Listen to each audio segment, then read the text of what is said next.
2026 সালের এই নতুন বছরে বিনামূল্যে রেশন কার্ডের বড়সড় পরিবর্তন হতে চলেছে। হাজার হাজার মানুষের বিনামূল্যে রেশন কার্ড বাতিল বা ক্যান্সেল করে দেওয়া হবে। হ্যাঁ বন্ধুরা, ইতিমধ্যেই কেন্দ্র সরকারের তরফ থেকে কয়েক হাজার মানুষের নামের লিস্ট রাজ্য সরকারকে পাঠানো হয়েছে। আর যাদের নাম পাঠানো হয়েছে সেই নামগুলি শনাক্ত করা হয়েছে। এই সমস্ত যে লিস্টগুলো পাঠানো হয়েছে, এই লিস্টের মধ্যে যদি আপনার নাম থেকে থাকে তাহলে আপনারও ভেরিফিকেশন হবে। আর সেটা যদি প্রমাণিত হয়ে যায় তাহলে আপনারও কিন্তু রেশন কার্ড বন্ধ হয়ে যেতে পারে। হ্যাঁ বন্ধুরা, আপনারা একদমই ঠিক শুনেছেন। তো আপনাদেরকে জানিয়ে দিই, রাজ্য সরকার এবং কেন্দ্র সরকারের তরফ থেকে কিন্তু নতুন নিয়ম লাগু হয়ে গেছে। তো এখানে প্রচুর মানুষ এমন অনেক রয়েছে যাদের অর্থনৈতিক অবস্থা ভালো, যারা ইনকাম ট্যাক্স দেন, যাদের বাড়ি গাড়ি সমস্ত কিছু আছে, অর্থাৎ যারা সরকারি চাকুরি করছেন, তারাও কিন্তু বিনামূল্যে রেশন নিচ্ছেন। এবার কিন্তু ঝাড়াই বাছাইয়ে নতুন নিয়ম লাগু হয়ে যাচ্ছে, আর এবার তাদের নাম কিন্তু বাতিল হয়ে যেতে পারে। এরকম আরো বেশ কিছু নিয়ম রয়েছে, আপনাদেরকে একে একে এই ভিডিওতে জানাবো। তো ভিডিওটা কিন্তু খুবই গুরুত্বপূর্ণ হতে চলেছে। তো চলুন আপনাদেরকে এক এক করে আপডেট দিতে থাকবো। আর আজকে আমার চ্যানেলে যারা যারা নতুন, অবশ্যই চ্যানেলটাকে সাবস্ক্রাইব করে পাশে থাকবেন। তো বর্তমানে কাদের কার্ড বাতিল হচ্ছে আর কেনই বা বাতিল হচ্ছে, সমস্ত কিছু এই ভিডিওতে আপনাদেরকে এক এক করে দেখাবো। তো ভিডিওটা কিন্তু খুবই গুরুত্বপূর্ণ হতে চলেছে, আপনাদেরকে এক এক করে আমি আপডেট দেবো। তো চলুন আপনারা পুরো ভিডিওটা সম্পূর্ণ দেখুন। তো দেখুন এখানে কি বলা হয়েছে, ৭৭,০০০ গাড়ির মালিক, ২৫,০০০ ডিরেক্টর রেশন গ্রাহক, অবৈধ কার্ড খুঁজে বাতিল প্রক্রিয়া শুরু। তো বুঝতেই পারছেন এখানে অনেক রেশন কার্ড কিন্তু বাতিল হয়ে যেতে পারে। তো দেখুন আরও বিস্তারিত আলোচনা করব। কেউ এক বা একাধিক গাড়ির মালিক, কেউ আবার আস্ত কোম্পানির ডিরেক্টর, রাজ্যের এই রকম একাধিক ব্যক্তি রেশন গ্রাহক হিসাবে বিনা পয়সায় চাল গম পাচ্ছেন। এই ধরনের রেশন গ্রাহকদের একটা তালিকা কেন্দ্রের খাদ্য মন্ত্রকের তরফে রাজ্য খাদ্য দপ্তরকে পাঠানো হয়েছে। তো বুঝতে পারছেন বন্ধুরা, যারা এখানে কেউ গাড়ির মালিক বা কেউ আস্ত কোম্পানির ডিরেক্টর, কেন্দ্রের তরফ থেকে কিন্তু রাজ্যকে এরকম একটা লিস্ট পাঠানো হয়েছে। এবার আরও দেখুন, কেউ এক বা একাধিক গাড়ির মালিক, কেউ আবার আস্ত কোম্পানির ডিরেক্টর, রাজ্যের এরকম একাধিক ব্যক্তি রেশন গ্রাহক হিসাবে বিনা পয়সায় চাল গম পাচ্ছেন। এই ধরনের রেশন গ্রাহকদের একটা তালিকা কেন্দ্রের খাদ্য মন্ত্রকের তরফে রাজ্যের খাদ্য দপ্তরকে পাঠানো হয়েছে। তো রাজ্যের তদন্তে বিষয়টি প্রমাণিত হলে রেশন কার্ড বাতিল হয়ে যাবে। যেসব সন্দেহভাজন রেশন গ্রাহকদের গাড়ির মালিক তাদের নামে জেলাভিত্তিক তথ্য পাঠিয়েছে কেন্দ্র, তাতে রাজ্যের ৭৭,৬৬১ জন রেশন গ্রাহকদের তালিকা পাঠানো হয়েছে। যারা গাড়ির মালিক, এর মধ্যে ৮৭৪টি কার্ডের ক্ষেত্রে ইতিমধ্যেই ব্যবস্থা নিয়েছে রাজ্য। পাশাপাশি কোম্পানির ডিরেক্টর পদে থাকা ২৫,৬৮২ জনের তালিকাও পাঠানো হয়েছে।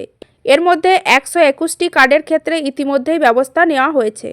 তো বুঝতেই পারছেন যে সমস্ত ধনী ব্যক্তিরা আছে তাদের কিন্তু কার্ড এবার বাতিল হয়ে যেতে পারে। তো যারা বিনামূল্যে রেশন নিচ্ছিলেন তাদের কার্ডগুলি কিন্তু এবার বাতিল হয়ে যেতে পারে।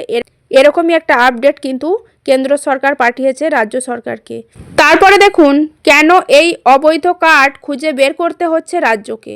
কারণ কোনো কোনো ক্ষেত্রে সংশ্লিষ্ট নাগরিক রেশন কার্ড পাবেন না, তা কেন্দ্র ও রাজ্য সরকারের গাইডলাইনে পরিষ্কার বলা হয়েছে। গাড়ির মালিক, কোম্পানির ডিরেক্টর বা আয়করদাতা রয়েছেন রেশন কার্ড না পাওয়ার তালিকায়। তাই কেন্দ্রের থেকে তালিকা পাওয়ার পর রাজ্যের খাদ্য দপ্তর তদন্ত শুরু করে দেয়। খাদ্য দপ্তরের সাম্প্রতিক একটা রিপোর্টে দেখা যাচ্ছে ইতিমধ্যেই তদন্ত করে ব্যবস্থা গ্রহণ শুরু হয়েছে। তো চিহ্নিত কার্ডগুলির মধ্যে বেশ কিছু সক্রিয় অবস্থায় ছিল, অর্থাৎ এই কার্ডগুলি ব্যবহার করে নিয়মিত রেশনের বরাদ্দ খাদ্যশস্য তোলা হয়েছে। তো বুঝতেই পারছেন যে সমস্ত ধনী ব্যক্তিরা রয়েছে, যেমন গাড়ির মালিক, কোম্পানির ডিরেক্টর বা আয়করদাতা, অর্থাৎ যদি সরকারি চাকুরিজীবী হয়, তাদের কিন্তু এবার রেশন কার্ডগুলি খুঁজে খুঁজে বাতিল করে দেওয়ার কাজ শুরু হয়ে গেছে। তো বুঝতেই পারছেন যারা ধনী ব্যক্তি রয়েছে তাদের কিন্তু রেশন এবার আর দেওয়া হবে না। এই রকমই একটা আপডেট পাঠিয়েছে কেন্দ্র সরকারের তরফ থেকে রাজ্যকে। তারপরে দেখুন, তালিকা পাওয়ার পরেই রাজ্যের খাদ্য দপ্তর তদন্ত শুরু করে দেয়। খাদ্য দপ্তরের সাম্প্রতিক একটা রিপোর্টে দেখা যাচ্ছে ইতিমধ্যেই তদন্ত করে ব্যবস্থা গ্রহণ শুরু হয়েছে।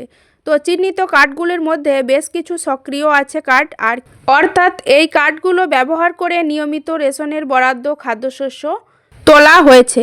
জাতীয় খাদ্য সুরক্ষা প্রকল্পের আওতায় থাকা রেশন গ্রাহকদের একটা বড় অংশকে চিহ্নিত করে রাজ্যগুলিকে বাস্তব পরিস্থিতি যাচাই করে ব্যবস্থা নিতে বলে কেন্দ্র। এই প্রক্রিয়া চলছে বেশ কিছুদিন ধরে। রেশন গ্রাহকদের আধার নম্বর সংযুক্তিকরণের পর কেন্দ্র অন্যান্য মন্ত্রকের সহায়তায় এই গ্রাহকদের চিহ্নিত করে। যাদের সরকারি ভর্তুকিতে খাদ্যশস্য পাওয়ার কথা নয়, খাদ্য মন্ত্রকের কয়েক মাস আগেই একটা রিপোর্ট অনুযায়ী গোটা দেশ থেকে এই রকম 8,57,292টি রেশন গ্রাহকের তালিকা তৈরি করে সংশ্লিষ্ট রাজ্যগুলিকে পাঠানো হয়েছে। তো বুঝতেই পারছেন, কেন্দ্র সরকারের তরফ থেকে রাজ্যকে একটা বিরাট বড় আপডেট দিয়েছে রেশন কার্ড সংক্রান্ত। চলুন আরও বিস্তারিত পড়া যাক। দেশে খাদ্য সুরক্ষা প্রকল্পের আওতায় আছেন প্রায় 80 কোটি মানুষ। তো যারা খাদ্য সুরক্ষা মানে খাদ্যশস্য যারা পাচ্ছেন তারা 80 কোটি মানুষ কিন্তু আওতায় রয়েছে, অর্থাৎ প্রায় 10%কে সন্দেহভাজন রেশন গ্রাহককে চিহ্নিত করা হয়েছে। এর মধ্যে 2,10,96,406টি কার্ড রাজ্য সরকারগুলিকে ইতিমধ্যেই বাতিল করে দিয়েছে। তো বুঝতেই পারছেন, কেন্দ্র এবার রাজ্যকে বিশাল বড় একটা আপডেট দিয়েছে শুধুমাত্র রেশন কার্ড নিয়ে। তারপর দেখুন, পশ্চিমবঙ্গে 17,29,802 জন গ্রাহকের তালিকা পাঠানো হয়েছিল। তার মধ্যে যাচাইয়ের পর 3,53,309টি কার্ড বাতিল হয়েছে। তো সরকারি সূত্রে খবর, প্রথম পর্যায়ে যে কার্ডগুলো বাতিল হয়েছিল তার বেশিরভাগই মৃত ব্যক্তি, আর্থিক মাপকাঠিতে রেশন পাওয়ার কথা নয়, এমন গ্রাহকদের চিহ্নিত করে কার্ড বাতিলের কাজ চলছে এখন। তো বুঝতেই পারছেন কাদের কাদের রেশন কার্ড কিন্তু এবার বাতিল হয়ে যেতে পারে। সরকারের তরফ থেকে কিন্তু নোটিশ দিয়ে দিয়েছে। এখানে যারা মৃত ব্যক্তি রয়েছেন বা যাদের আর্থিক অবস্থা খুবই ভালো, যাদের বাড়ি আছে, গাড়ি আছে, অর্থাৎ যাদের সরকারি চাকুরি আছে, তারা কিন্তু এই বিনামূল্যে যে রেশনটি সেটি কিন্তু আর নাও পেতে পারেন। আর এই রেশন কার্ড বাতিল হওয়া নিয়ে আপনার যদি বিশেষ কোনো মতামত থাকে অবশ্যই আমাকে কমেন্টে লিখে জানাবেন। আর যদি ভিডিও ভালো লাগে বরাবরের মতো লাইক, কমেন্ট, শেয়ার আর সাবস্ক্রাইব করে পাশে থাকবেন। ধন্যবাদ।